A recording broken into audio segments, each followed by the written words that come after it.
సరి అయినటువంటి వక్త ఎక్కడికి పోయినా ఇక్కడికి రావాల్సిందే. ఏ సబ్జెక్ట్ అయితే చెప్తుండో ఆ సబ్జెక్టుకు సంబంధించింది చెప్పి మళ్ళీ ఇళ్ళకి రావాలి. వక్త రావాలంటే శ్రోతలు కూడా రావాలి.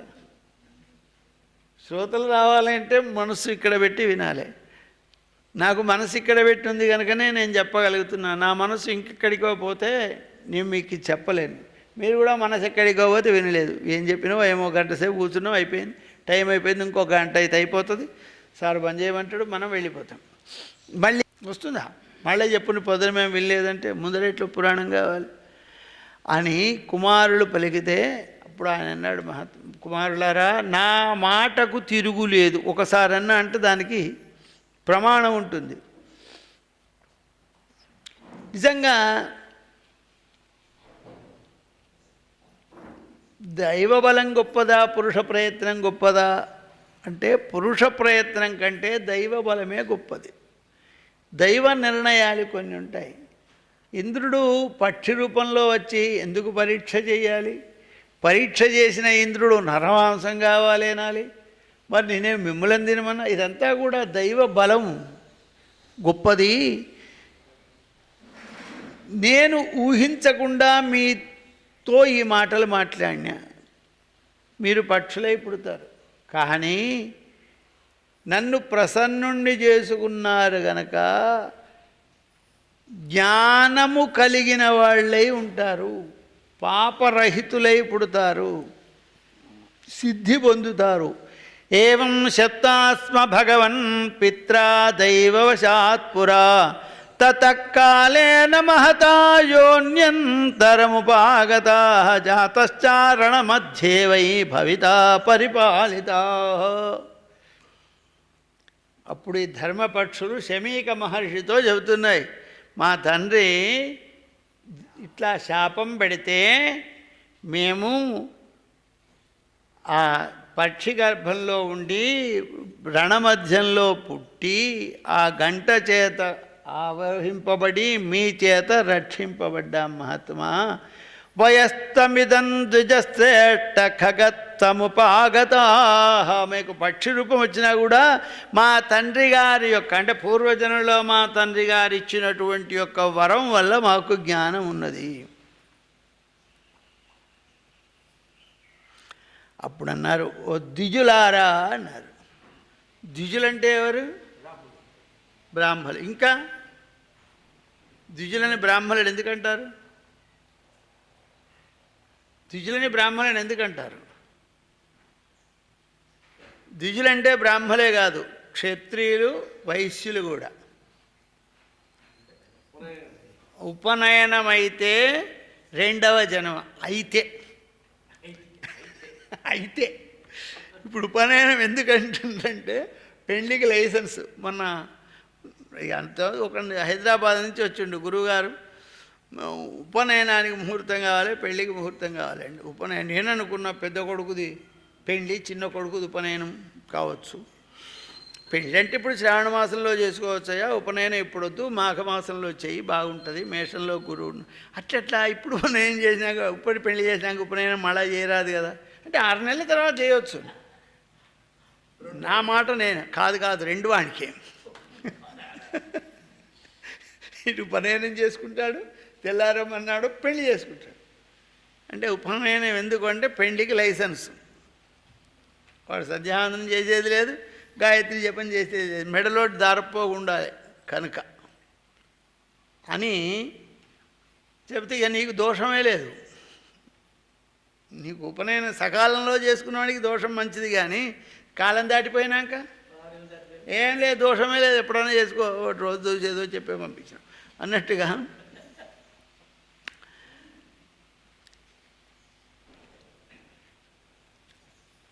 ఏమి లేని వాడికి దోషమే లేదు. ఎందుకు లేదంటే అన్ని దోషాలే కనుక. ఒక్కటి దోషం ఉంటే తప్పు తీసేయవచ్చు. అన్నంలో బియ్యంలో ఓ రవ్వుతుంటే ఏరేయవచ్చు. ఆ రాళ్లలో బియ్యం ఉంటే బియ్యంలో రవ్వుతుంటే ఏరేయవచ్చు, కానీ రాళ్లలో బియ్యం ఉంటే చేయలేం. ఇక పక్షులకు వేయవలసిందే, అవి ఏరుకొని తింటాయి.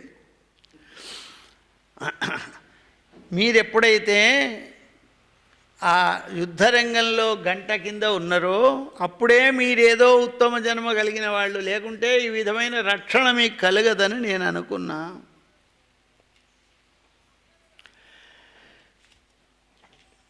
అప్పుడే మీ గురించి నేను తెలుసుకున్నా. ఓ పక్షులారా, నేను ఆశీర్వాదం చేస్తున్నాను, మీరు విద్య పర్వతానికి వెళ్ళండి, అక్కడ ఉండండి, అప్పుడప్పుడు నా దగ్గరికి రావచ్చు అని శమీక మహర్షి ఈ ధర్మపక్షులను పంపించేశాడు. అప్పటి నుంచి కూడా తపస్వాధ్యాయ నిరతం, తపస్సు అధ్యయనం చేస్తున్నారు.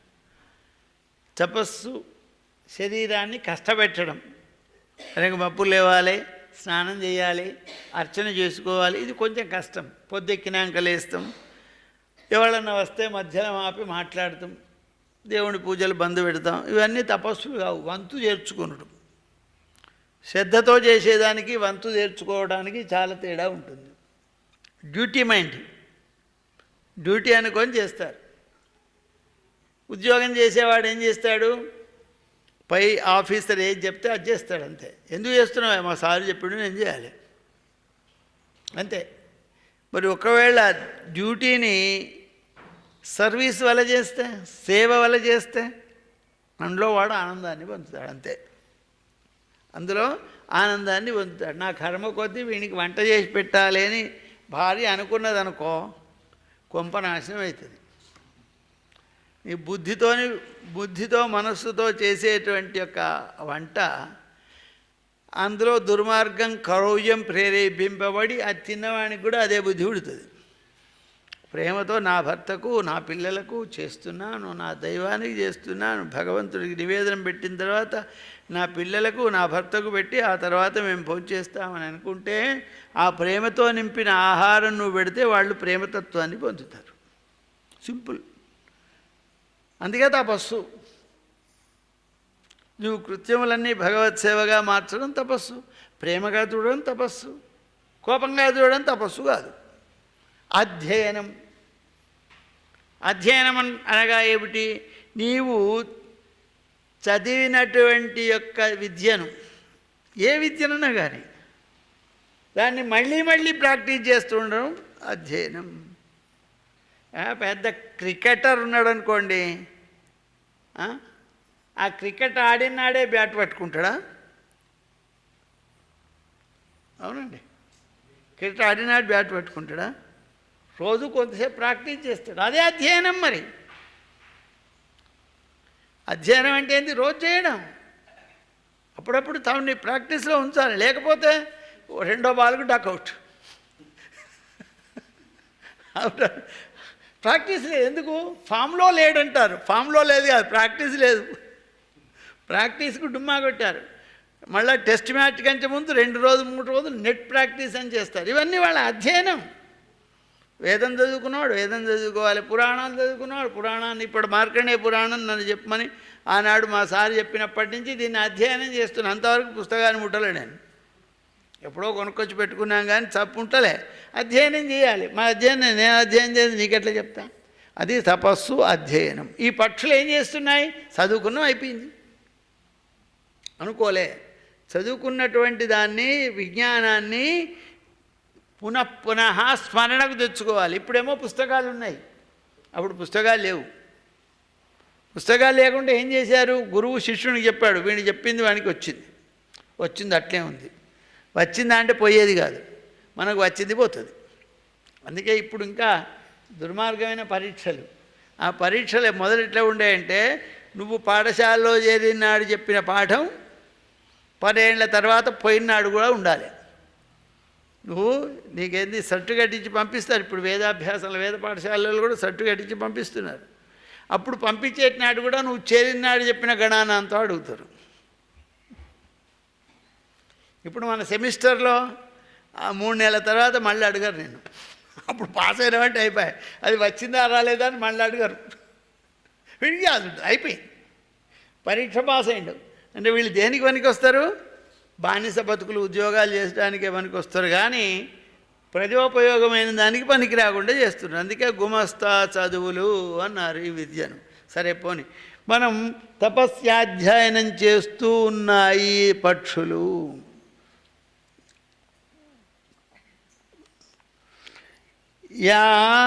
యవద్యస్థితా తస్మిన్నచలయ ధర్మపక్షిణః తపస్వాధ్యాయ నిరతా సమాధౌ కృతనిశ్చయః ఇతి మునివరలబ్ధ సత్క్రియాస్తే మునితనయాం విహత్య మభ్యుపేతాః గిరివరగహనేతి పుణ్యతో యతి మనసో నివసంతి వింధ్యపృష్ఠే.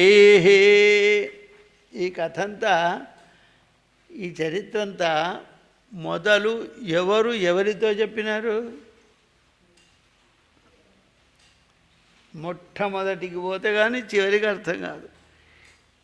మార్కండేయ మహర్షి తనను ప్రశ్నించినటువంటి జైమిని మహర్షికి చెప్పాడు. జైమిని ప్రశ్న ఏమిటి?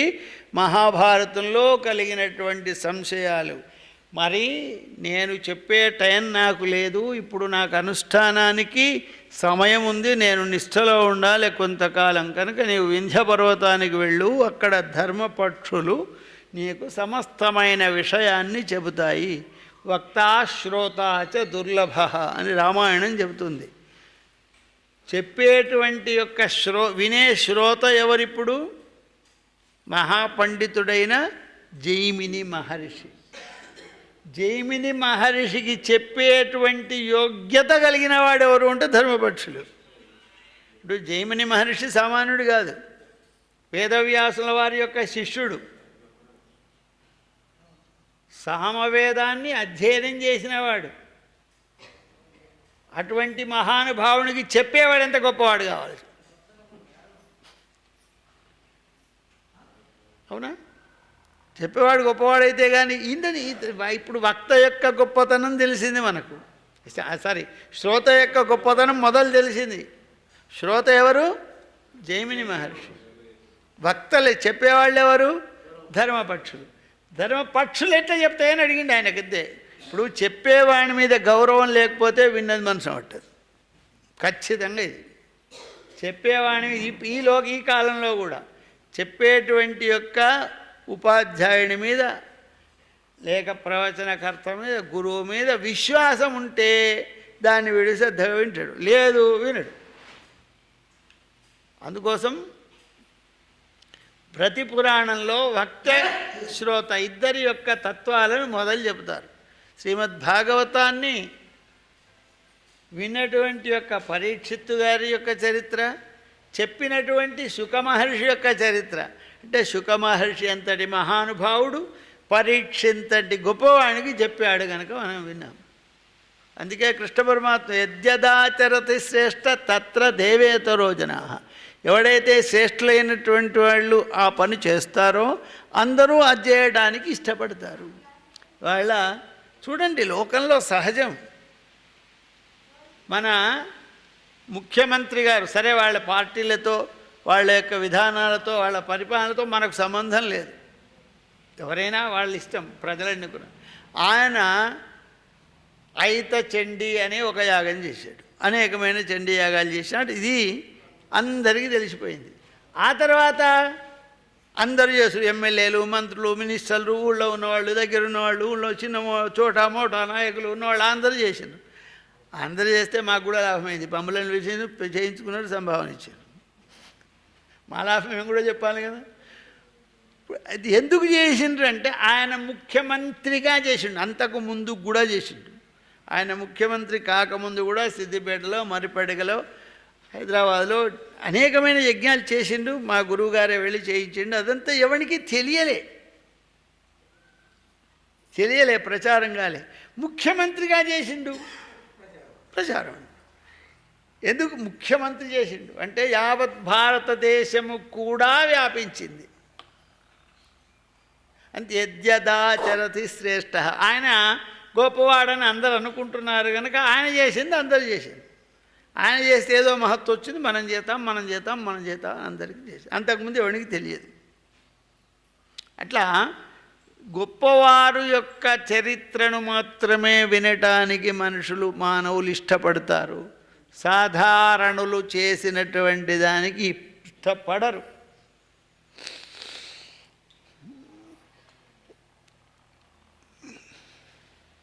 ఈ విధంగా శమీక మహర్షి యొక్క శిష్యులైనటువంటి ఆ మునికుమారులైన పక్షులు వింధ్య పర్వతంలో మనోనిగ్రహం కలవారే నివసించుతున్నారు. జగదంబ విశ్వపాలిని మాతాకి జయ. ఏవంతే ద్రోణతనయా పక్షిణో జ్ఞానినో భవన్ వసంతి హ్యచలే వింధ్యే తానుపాస్య చ పృచ్ఛ చ. ఇత్యుషేర్వచనం శ్రుత్వా మార్కండేయస్య జైమిని జగామ వింధ్యశిఖరం యత్ర తే ధర్మపక్షిణః. మార్కండేయ మహర్షి చెప్తున్నాడు, ఓ జైమిని మహర్షి, ఈ ప్రకారంగా ద్రోణుని పుత్రులైనటువంటి ఆ ధర్మపక్షులు జ్ఞానం కలిగినవి, వింధ్య పర్వతంలో ఉన్నవి కావున వారిని సేవించి ధ్యానించి ప్రశ్నించి నీ యొక్క సందేహములను తీర్చుకో. పరిప్రశ్నేన సేవయా ఉపదేక్షంతి తే జ్ఞానం జ్ఞానినస్తత్వదర్శిభిః. పోంగని చెప్పడు, ఎడైనా నా జ్ఞానం చెప్పు, ఎవడు చెప్పాడు, ఎందుకు చెప్తాడు, నాకే లేదు పొమ్మంటాడు. అంతే కదా. యోగ్యత కలిగిన వాళ్ళు ఎట్లా ఉండాలి? తద్విద్ధి ప్రణిపాతేన పరిప్రశ్నేన సేవయా. భగవద్గీతలో కృష్ణ పరమాత్మ చెప్పాడు, నీ జ్ఞానం కావాలంటే మహాత్ముల దగ్గరికి పోయి వాళ్ళకి నమస్కారం చేయి, సేవ చేయి, అనుకూలంగా ఉండు, బుద్ధి కలిగి ఉండు, వాళ్ళు ప్రియంగా ఉన్నప్పుడు వినయంతో ప్రశ్నించు. తే ఉపదేక్షంతి జ్ఞానం, అప్పుడు వాళ్ళు నీకు జ్ఞానాన్ని ఉపదేశిస్తారు. కనుక నీవు అక్కడికి వెళ్ళి వాళ్లను దర్శించు, సేవించు. ఆ తర్వాత వాళ్లను ప్రశ్న వేయి, ఆ ప్రశ్న వేస్తే నీ యొక్క సందేహాలు తీరుస్తారని మార్కండేయ మహర్షి చెప్పి ఆయన అనుష్ఠానానికి వెళ్ళిపోయినాడు. ఇక జైమిని మహర్షి చక్కగా వింధ్య పర్వతానికి వచ్చాడు. వింధ్య పర్వతం చాలా పెద్ద పర్వతం. హిమాలయ పర్వతం తర్వాత రెండవ పెద్ద పర్వతం వింధ్యాచలం. ఉత్తర భారతదేశములను మధ్యలో ఉన్నది, కలుపుతుంది, వేరు చేస్తుంది. దక్షిణోత్తర భారతాలను కలిపేదదే, వేరు చేసేది అదే. అటువంటి వింధ్య పర్వతం మీద ఈ ధర్మపక్షులు ఉన్నటువంటి యొక్క స్థలానికి వెళుతున్నాయి. ఎందుకంటే ధర్మాత్ముడు ఉన్న దగ్గరికి వెళితే, తపస్సులు చేసేవాళ్ళు ఉన్న దగ్గరికి వెళితే ఆ లక్షణాలు ముందే కనబడతాయి. ఆ లక్షణాలను పెట్టుకొని వేదధ్వని వినబడుతుంది, ప్రశాంతమైనటువంటి యొక్క వాతావరణం ఉంది. స్వర వర్ణ ఉచ్చారణ విధి ప్రకారంగా వేదం చదువుతున్నారట. స్వరము, వర్ణము, ఉదాత్త, అనుదాత్త, స్వరిత, ప్లుతములు అనేటువంటి స్వరాలు వేదానికి ఉన్నాయి. ఇది ఒక అక్షరాన్ని ఏ విధంగా పలకాలి అనేటువంటిది ఒక శాస్త్రం ఉంది. శిక్ష అనే ఒక శాస్త్రం వేదానికి అంగభూతమైన. శిక్ష, వ్యాకరణం, ఛందస్సు, నిరుక్తం, జ్యోతిషం, కల్పం, షట్శాస్త్రములు అంటారు. వీటి 6 శాస్త్రాలలో శిక్షాశాస్త్రం నేర్చుకున్న వాడికి మాత్రమే అక్షరాలను స్పష్టంగా పలక వస్తుంది. పలక వచ్చినటువంటి అక్షరాలను స్పష్టంగా అన్నప్పుడు మాత్రమే ఇతరులకు వినబుద్ధి అవుతుంది. అట్లా మామూలు భాషలోనే ఈ విధంగా ఉంటే సంస్కృతంలో ఇంకా ఉంటుంది. ఒకటి, ఇదంతు తే గుహ్యతమం ప్రవక్ష్యామ్యనసూయవే అని అన్నారు. దీనికి అర్థం ఏంది? ఇదంతు తే, ఇది తే అంటే నీ కోసం అని అర్థం. ఇదంతు తే, ఇది నీ కోసం అత్యంత గుహ్యమైనటువంటి రహస్యాన్ని చెబుతున్నాడు. లేక ఇదంతు తే గుహ్యతమం అని చదివింది అనుకోండి, ఇది ఎక్కడున్నాడు వాళ్ళ కోసం చెప్తాను, నీ కోసం కాదు. దీర్ఘం కాదు, తే దీర్ఘం తీయాల్సిందే. ఇదంతు తే దీర్ఘం తీయాల్సిందే, కానీ స్వరంలో వినండి, ఇదంతు తే దీర్ఘం ఉంది. ఇదంతు తే మీదికి అనుడు ఉంది. ఇదే ఉదాత్తం అంటారు దాన్ని. కిందికి ఇదంతా తే అంటే నీకు కూడా కాదని అర్థం. భాషలో ఆ విధమైన అర్థాలు ఉన్నాయి కనుక దీన్ని ఉచ్చారణ స్వర అంటే వర్ణస్వరయుక్తంలో. ఇప్పుడు వర్ణములు ఒక అక్షరాలు ఏ విధంగా ఉండాలి? కొందరికి మనం అప్పుడప్పుడు వార్తలు వింటే కొంతమంది చెప్తుంటారు షషసహలకు భేదం తెలియదు. శాసనసభ అనాలి, శాసనసభ అంటారు. శంకరుడు అనాలి, శంకరుడు అంటారు. సా అంటున్నావా, షా అంటున్నావా, షా అంటున్నావా. అందుకే వాడు అన్నాడు చదువుకోకముందు శంకరుడు అన్నాడట, కొంత చదువుకున్నాక శంకరుడు అన్నాడట, పూర్తిగా చదువుకున్నాక శంకరుడు అన్నాడు. అంటే ఇప్పుడు ఏది మంచిగా ఉండే? చదువు రానప్పుడే మంచిగా ఉండే అన్నట్టుగా వర్ణము స్వరములు అనేటువంటివి మంత్రములలో అనేకమైనటువంటి యొక్క అర్థాలను విపరీతార్థనలు ఏర్పాటు చేయిస్తుంటాయి. అందువలన వర్ణస్వరయుక్తంగా వేదం చదువుతున్నటువంటి దగ్గరికి ఆ మహర్షి జైమిని మహర్షి వెళుతూ నిజంగా వీళ్ళు పక్షి జన్మ పుట్టినా సరస్వతీమాత వీళ్లను వదలలేదు, సరస్వతీదేవి వీళ్లను వదలలేదు. ఎంత విచిత్రమైంది. బంధువర్గస్తదా మిత్రం యశ్చేష్టమపరం గృహే త్యక్త్వాత గచ్చతి తత్సర్వం న జహాతి సరస్వతీ. నిజంగా బంధువులు విడిచిపెట్టవచ్చు, శత్రువులు విడిచిపెట్టవచ్చు, మిత్రులు విడిచిపెట్టవచ్చు, భార్య విడాకులు ఇవ్వవచ్చు, కొడుకును తన్ని వెళ్ళగొట్టవచ్చు. కానీ ఎప్పుడూ మా తల్లి అయిన సరస్వతీదేవి వదిలిపెట్టది కదా. ఒక్కసారి పట్టుకుంటే చాలు. చూడండి, ఒక్కసారి అమ్మను పట్టుకుంటే ఆ అమ్మ మనల్ని విడిచిపెట్టది. ఇంకా గమ్మత్తు తెలుసా? వచ్చే జన్మలు కూడా విడిచిపెట్టది, వచ్చే జన్మలు కూడా విడిచిపెట్టది, విడిచిపెట్టకుండా ఉంటుంది. అదే దానికే సరస్వతి అని పేరు. సరస్వతి దేనికి సంకేతం? కొంచెం ఇంకా కొంచెం జ్ఞానానికి సంకేతం, జ్ఞానానికి సంకేతం. జ్ఞానం అంటే విడిచిపెట్ట సరస్వతే కదా. సూర్యుడు అంటే ఎండ ఉంటే కదా సూర్యుడు అనేది తెలిసేది, అవునా? సూర్యుడు ప్రకాశం, చంద్రుడు వెన్నెల, వేరు కాదు కదా. అట్లాగే జ్ఞానము సరస్వతి, జ్ఞానం ఉంటే సరస్వతి. అంటే జ్ఞానము విడిచిపెట్టదు, సరస్వతీదేవి విడిచిపెట్టదు. అక్కడే చెప్తున్నాడు తత్స జహా గచ్చది సరస్వతి ఇతి సంచింతయన్నేన వివేశగిరి కందరం అని ఆ ధ్వని విని వీళ్ళు పక్షులైనప్పటికీ కూడా సరస్వతీమాత వీళ్ళని విడిచిపెట్టలేదు కదా అని సంతోషపడుతూ జైమిని మహర్షి ఆ పర్వతంలోకి వెళుతూ ఉన్నాడు. ఆ పక్షి పిల్లలను చూచాయి ద్విజబాలకులు. ద్విజం అంటే నీకు చెప్పలే కదా, ద్విజం అంటే పక్షులు కూడా ద్విజాన్ములు. ద్విజులంటే బ్రాహ్మలే కాదు, పక్షులు కూడా. ఎందుకు పక్షులు? ఓసారి గుడ్డుగా ఉడతాయి, తర్వాత పిల్లగా ఉడతాయి. రెండు జన్మలే. గుడ్డుగా ఓ పారి పుట్టింది, గుడ్డు నుంచి పిల్లగా పర్యవతాన్ని మళ్ళీ పారి పుట్టింది. ద్విజ అనే శబ్దమునకు బ్రాహ్మలు అని పక్షులని రెండు అర్థాలు. ద్విజులందరూ బ్రాహ్మలు కాదు, బ్రాహ్మలు ద్విజులైన తర్వాత బ్రాహ్మలు అవుతారు. కానీ బ్రాహ్మలంతా ద్విజులే, కానీ ద్విజులంతా బ్రాహ్మలు కాదు.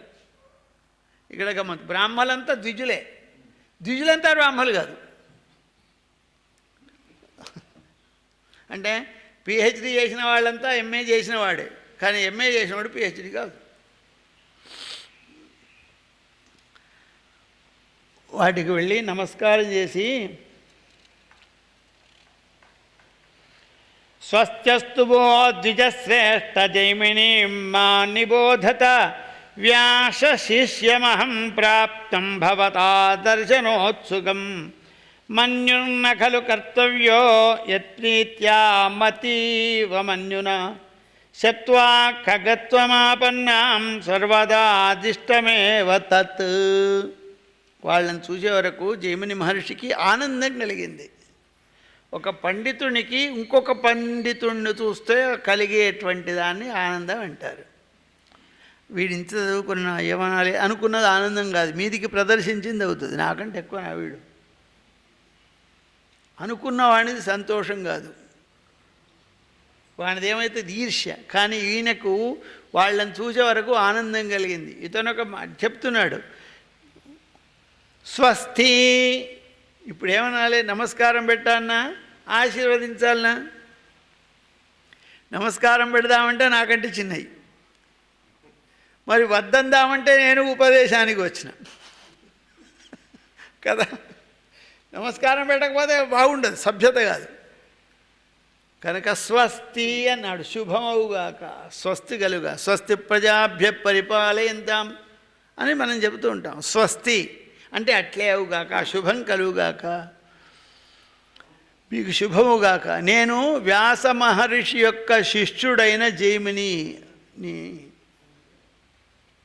మొదలు గురువు పేరు చెప్పుకొని తన పేరు చెప్పుకున్నాడు. వ్యాస మహర్షి యొక్క శిష్యుడైనటువంటి జైమినిని మీ దర్శనం కావాలి అనేటువంటి యొక్క కోరికతో నేను ఇక్కడికి వచ్చినాను. మీ చరిత్ర నాకు తెలుసు. మీరు తండ్రితో శాపాన్ని పొంది పక్షి రూపులైనారు. ప్రారబ్ధం